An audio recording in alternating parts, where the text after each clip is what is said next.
2013 সালের 29 অক্টোবর নেদারল্যান্ডসের ওল্ডকেন্সপ্লাট এলাকায় একটি উইন্ড ফার্মে মর্মান্তিক একটি দুর্ঘটনা ঘটে। রক্ষণাবেক্ষণের সময় একটি 67 মিটার উঁচু উইন্ড টারবাইনে হঠাৎ আগুন ধরে যায়।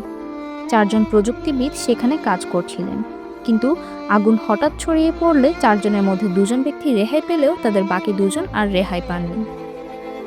তারা দুজনেই ছিলেন তরুণ ইঞ্জিনিয়ার, একজন 19 বছর বয়সী এবং অন্যজন 21 বছর বয়সী। নিচে নামার কোনো উপায় না থাকায় আগুনের লেলিহান শিখার সামনে তারা একে অপরকে শেষবারের মতো আলিঙ্গন করেন। সেই হৃদয় বিদারক মুহূর্তের একটি ছবি ইন্টারনেটে তখন ছড়িয়ে পড়ে, যা বহু মানুষের হৃদয়কে আবেগী করে তোলে। এই দুর্ঘটনায় ওই 2 জনের মধ্যে একজন জীবন বাঁচাতে ঝাঁপিয়ে পড়লে মারা যান, আরেকজন আগুনের মধ্যেই পুড়ে মারা যান। তাদের নাম ছিল ডান কোউস ও আরিয়ান করতুস।